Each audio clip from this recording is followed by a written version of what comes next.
Good afternoon. I'm Congressman Patrick McKinnon from North Carolina. I'm the ranking Republican on the Census and Information Technology Subcommittee on the Oversight and Government Reform Committee. I'm joined today with the ranking member of the committee, the full committee, Darrell Issa of California, and the ranking member of the Federal Workforce Subcommittee and a member of the Census Subcommittee, Jason Chaffetz from Utah. Today we are here to draw attention to we're 1 year out from the census. Census Day 2010 is 1 year away. It will be April 1st as mandated by federal law, and the culmination of the last 10 years of work by the Census Bureau will take place on that day. And on that day, we'll be asking Americans to respond to the mail that we've sent them, to follow up on the advertising that is preceded for months ahead. And if those that do not respond on Census Day, for those that do not respond on Census Day, we will then follow up with a visit and knock on their door. The Obama administration in the last few weeks has backtracked on moving control of the Census Bureau from the White House, from the Census Bureau to the White House. But the question is, does the White House still intend to exert political influence over the 2010 census? And that question will be answered by the President's nomination of a Census Bureau director. If the President's nominee supports a political manipulation of census data, then we have our answer, that they do intend to manipulate the census for political gain. If that's the case, then the fight to protect the integrity of the 2010 census has just begun. The political manipulation of the census is about one thing: political power. It's about seats in the United States House of Representatives and the seats in both the state houses and state senates of all the 50 states.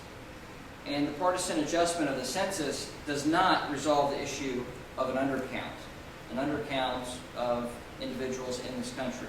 The Census Bureau is taking unprecedented steps and spending unprecedented amounts of money to advertise to these undercounted groups and communities.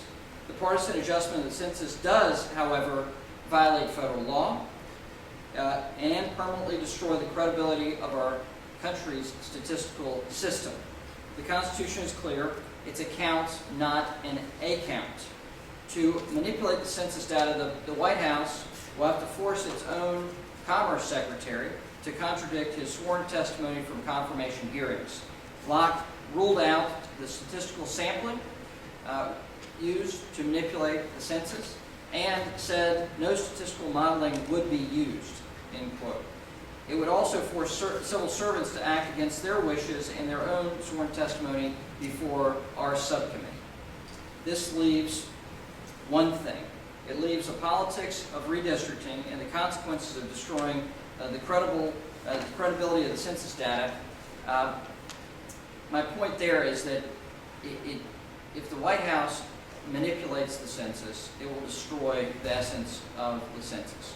But if they truly allow for a nonpartisan, apolitical census to occur, as has been the sworn testimony by the acting census director and others within the Census Bureau, then the country's statistical system can be safe and we can truly rely on the data presented. And with that, I turn it over to Congressman Issa, the ranking member on the Oversight and Government Reform Committee. Thank you. As you can see, the three of us are here because we consider it extremely important that we continue to be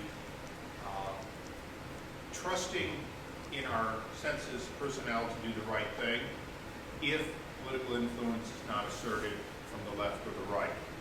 Our challenge for Jason and for Patrick and myself is not to weigh in on our side to affect the outcome. It's simply to recognize that the Constitution is clear, that the new nominee for Secretary of Commerce has said he understands that. We expect this administration to back off from operating it literally within the White House, and if they do so, we want to be supportive of a full count, the finest count ever done, the most expensive count ever done, but this mobilization can be better than any other census done before. We want to be supportive of that. At the same time, I think all of you are acutely aware that the idea that Rahm Emanuel would take personal charge of the census is something that we rejected, and fortunately the administration has backed off. Jason, if you've got a couple of words, and then we'll take your questions. Thank you. I appreciate it. A year from now, more than 1 million Americans will fan out across America to make sure that we have an accurate census. We all want that census to be accurate. We want to make sure everyone is counted, not overcounted, not undercounted, and not estimated. I am deeply concerned about the lack of clear standards regarding the partnership provided by the census. The census offers a partnership program that you can see on their website. I think we have some handouts here. I think there is reason to be concerned that the Census Department does not have clear guidelines regarding who can and cannot participate as a partner with the United States Census. We have certainly heard about ACORN and the unethical and unacceptable behavior that they as an organization have been involved with in the past. ACORN has a history of embarrassing and unethical behavior. Based on the testimony of the acting director, I think that certainly bears consideration regarding the standard by which the census will or will not accept somebody as a partner. Integrity in this process is paramount. If the American people have a lack of trust about the very people that are coming to the door to gather personal information, then we will have failed. And so I would hope that the Census Bureau looked much deeper at this. The GAO asked after the 2000 census that there be clear guidelines. There are not. And again, this is why I have deep concern and want to make sure that we rectify this position and this issue as we move forward, because unethical and unreliable information is simply not acceptable. With that, I'll turn it back to Becky. Questions? Comments, concerns? Yes. Yes, hi. Regarding the hard-to-count population, which traditionally have been disproportionately minority and immigrant populations, in 2000, the Bureau asked the government to suspend immigration raids for a while during the count to kind of ensure a fuller count. That's something that apparently Congressman Clay would like to see again in 2010. What is your view, and some Hispanic groups are actually saying they want to see immigration reform taken up now to kind of address some of these ongoing issues? The census is free from their information being used in any way, shape, or form by any other agency, including the IRS, including the INS. So we expect that the collection process is to be private and, in fact, not for that information to be shared. I think that's the standard on which we intend to stand. Yeah, but I guess I'm Well, to wondering. answer your question, to state it another way, the president has a bulletproof pulpit and has the ability to communicate with the American people that the census data will not be used by any other division or bureau within the government, and make that clear. But as a policymaker, I do not think it's appropriate for us to suspend the enforcement of laws for any reason. Okay. Well, I guess I'm wondering if, for example, in 2000 they did do it, and there was still a substantial undercount of minorities and Hispanics. First of all, I apologize. Where are you from? This is Hopi with the Associated Press. Okay. The claims of an undercount are always just that, they're claims. And we want to make sure that we do a better and better job of there not being an undercount or, in fact, false counts. As you know, there's also been claims, sometimes verified, where you end up with a house that isn't occupied or no one's in, that turned out to have lots of people on the census. So some of this inaccuracy goes both ways. But back to the answer you deserve for your question, the answer is we do not believe you should suspend normal law enforcement, including the INS, during this period. On the other hand, this 1 million people that are being mobilized, they're sworn to privacy. There is no link between their collection. So there's nothing coming from the census that would trigger somebody being deported or in any way, shape, or form being injured. But the idea, as in during the Clinton administration, the idea that you're going to have a suspension of normal behavior, have our Border Patrol, our INS, ICE agents all just sit on the sidelines for so many days simply is not reasonable. Those people are looking for terrorists more than they're looking for illegal immigrants, but the fact is they do the job every day. One more quick question. So is there full confidence that Hispanic communities will be counted this time around? Well, actually, I referred you to a GAO report that was released last week with our hearing, and it actually details the undercount and overcount. And what you would see is we're talking about 2% to 3% on an undercount among different communities.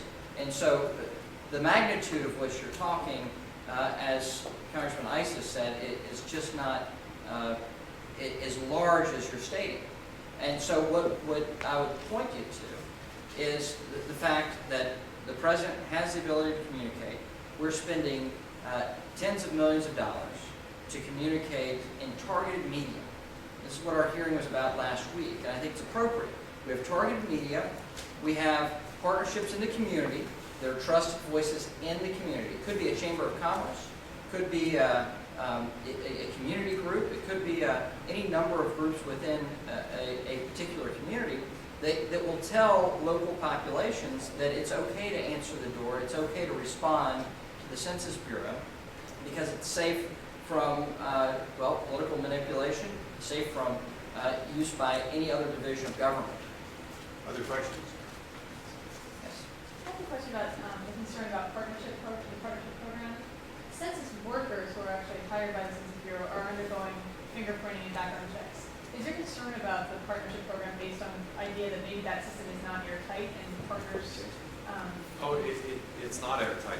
Based on the testimony that we heard from the acting director, there are no clear guidelines. There is no written guideline as to who is an acceptable and non-acceptable partner. My concern is if you look at that seal, it says the United States Census 2010. We need to have that seal represent integrity. And so by the acting director's own testimony, if that organization has a history of being, in his words, an embarrassment, then that should probably exclude them from participating in the census. And this is basically helping to give license, if you will, for somebody to go to the door and extract very personal information. So the integrity is of utmost concern. And there are no written guidelines by which we exclude organizations from being a partner with the United States Census. The entire process is one that we're trying to improve. We're trying to stop felons who may just be casing homes, pedophiles who may be looking for children. The fact is that when you mobilize 1 million people, screening through all the people who are doing it either really just for the right reasons and the few who would be doing it for the wrong reason is essential. And it's very difficult to do on a large scale. Obviously, there's a special concern by organizations who might mobilize people to get an inaccurate count in favor of some agenda, but we want the system to be as airtight as it can be for all kinds of reasons, including protecting the public from somebody bearing the badge of the United States and perhaps not being fit to do it or having another agenda, even if it's not a political one. Let me just add to that when you have an organization such as ACORN that is proven to be unreliable and unethical in their behavior, then you diminish the credibility that the census will have if they continue to be a partner. These enumerators that will go out and fan across the country, I'm convinced that the census is doing everything they can to know who those enumerators are.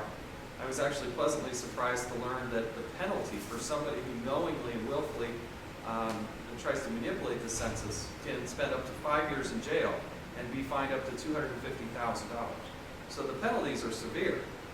But again, the integrity of the entire operation is reliant upon good, honest Americans stepping forward to participate in extracting that information as an enumerator.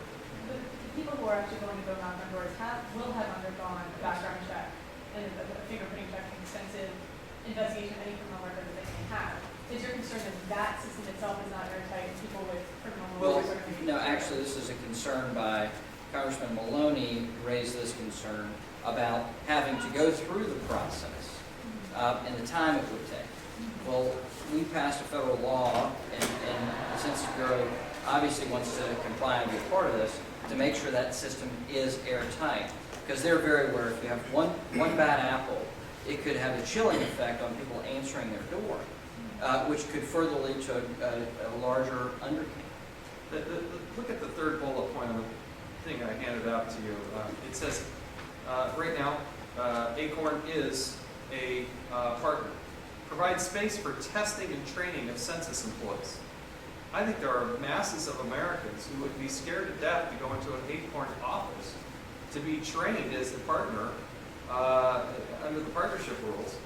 I think that sends a chilling effect to people. So do you want them to drop Acorn, or do you have very specific partnership guidelines, not about people's personal backgrounds, but about who they're connected to? I want the Census Department to clearly articulate what is acceptable in terms of being a partner and what is not acceptable. But And do you what perceive to threshold. be acceptable? It's not about picking on Acorn. It's about setting a threshold where there are some organizations that are probably should be excluded from being a partner.